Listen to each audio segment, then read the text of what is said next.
Hello everybody, welcome back to Cure for the Common Game. Today, in deck number 431, wow, we're getting on up there, aren't we? Is Sachi, daughter of Seshiro. Now, I'll admit this is a little break. This is one of those decks that just everything that culminated recently with Modern Horizons and the big box I bought and just everything come together. There's several of these that are not current, but we'll get to those. But anyway, Sachi's a 4-mana 1/3 snake shaman. Other snakes you control get +0/+1. We're not going to worry about that because the real meat and potatoes here is shamans have tap to add double green. That is outstanding now. Every shaman you've got taps for mana. So obviously we went tribal shamans, however you would like to say it. That's what we did. So let's look at our shamans, shall we? We've got some of these that are we're going to start with, our cheap one. Now, honestly, this one is kind of amazing in this particular deck, the Universal Automaton, because it costs 1 mana and now it's going to tap for double green. Yeah, kind of broken. Hey, y'all remember Eva?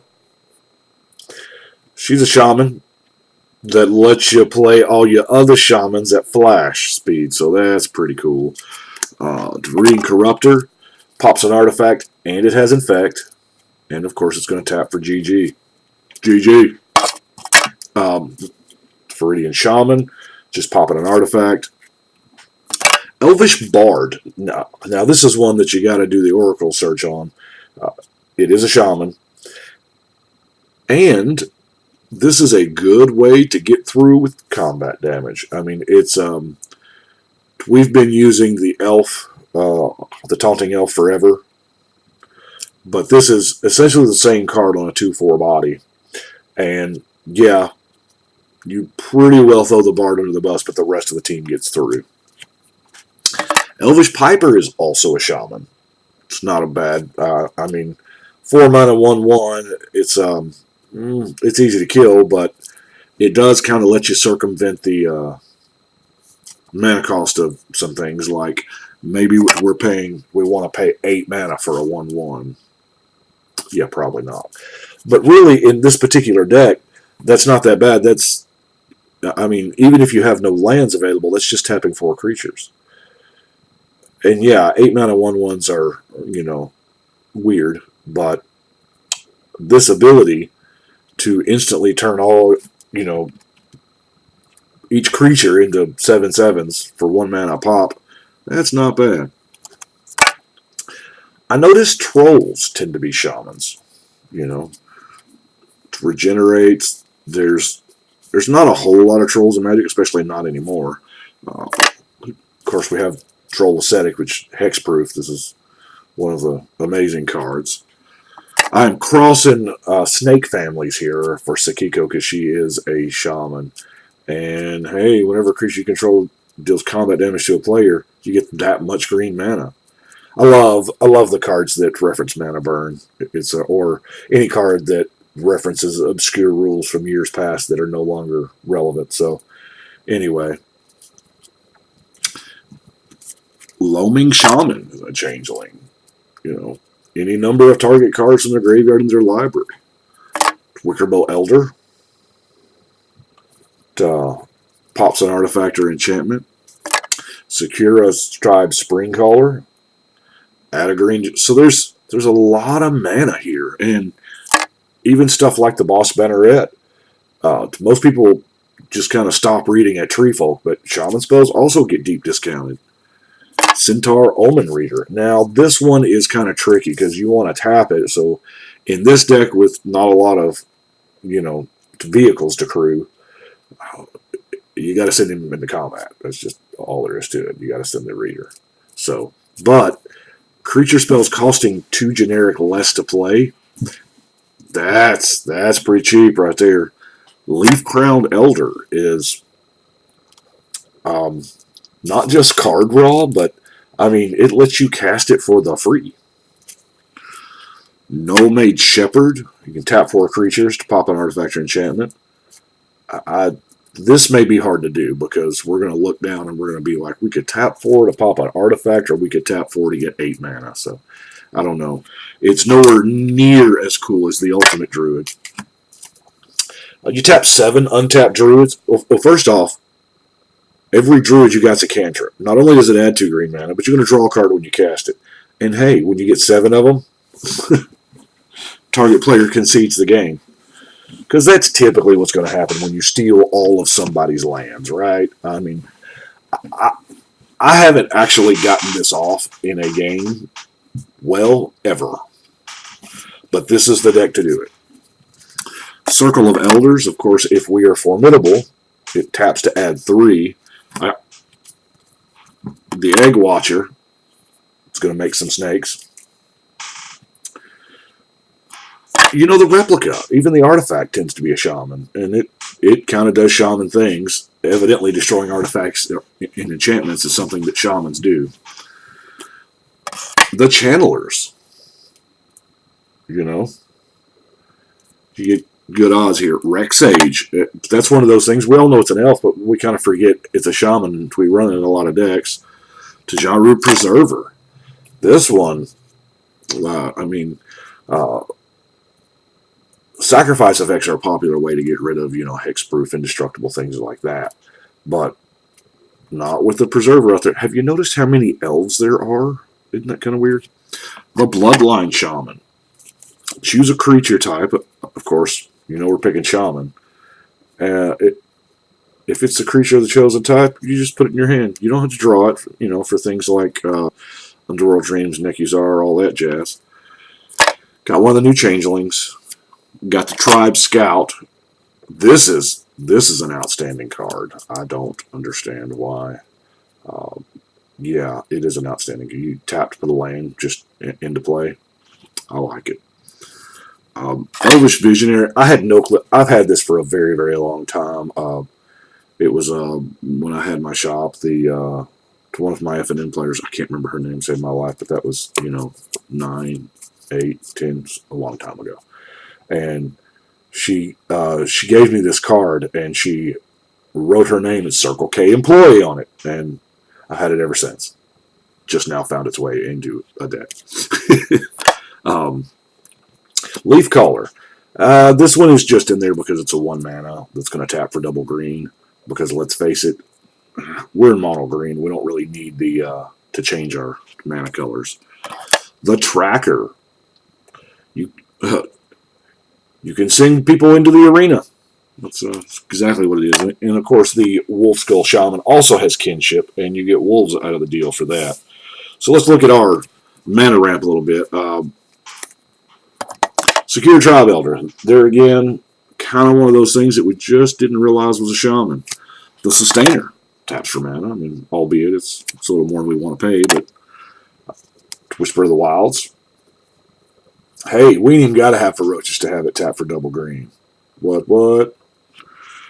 Of course, then, Nature's Lore, Rampant Growth, Ranger's Path, Horn of Ramos, and Moss Diamond. Let's go ahead and throw it in these non-basics. Here's the Rogue's Passage, because I totally forgot in what was it, Gorklaw? I straight up did. I forgot the Rogue's Passage in there. So, a couple cycling lands with the Desert and the Thicket, the Blighted Woodland for a little bit of ramp, and a Treetop Village.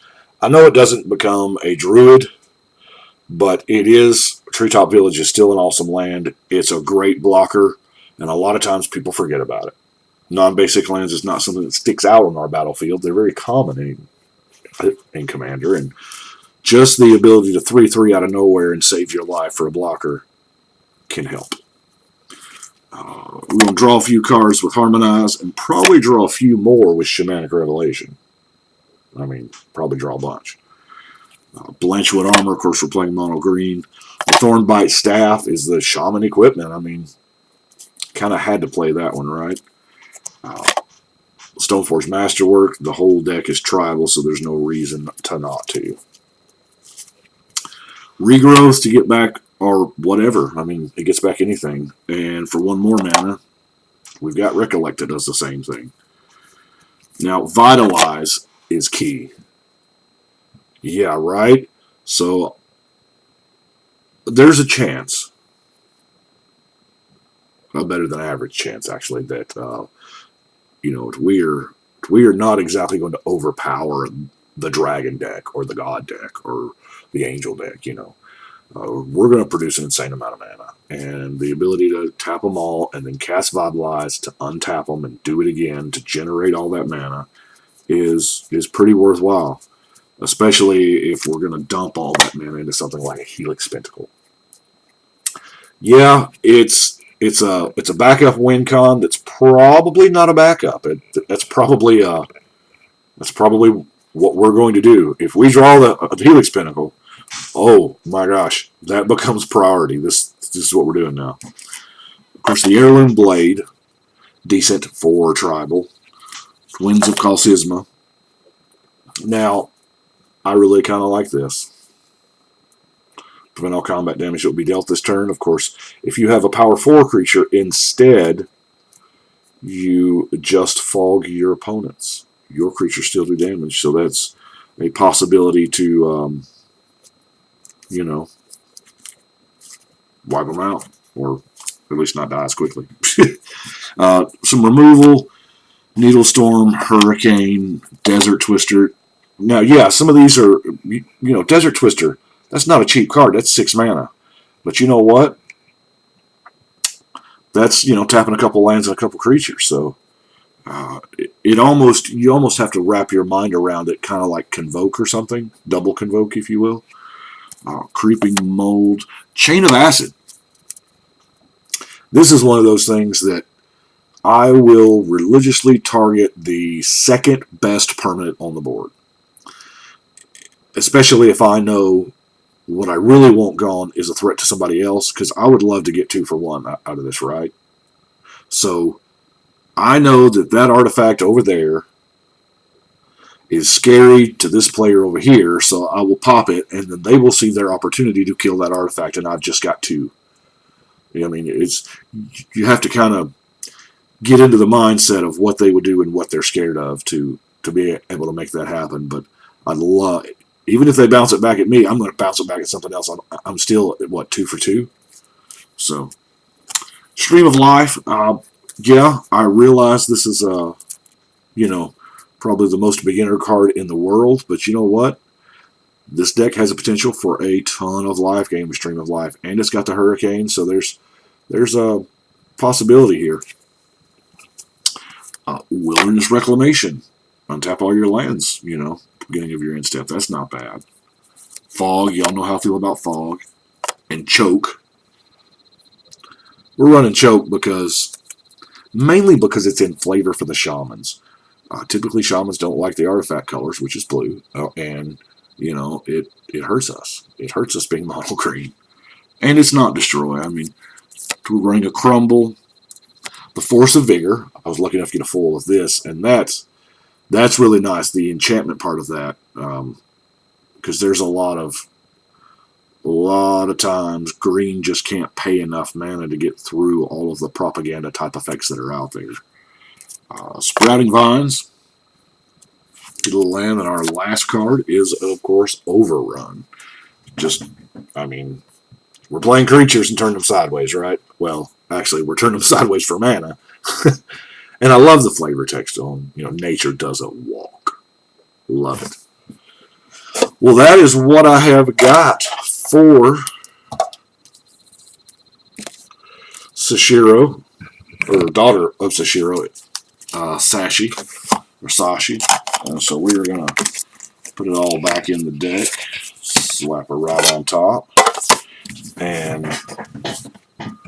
take a walk over to,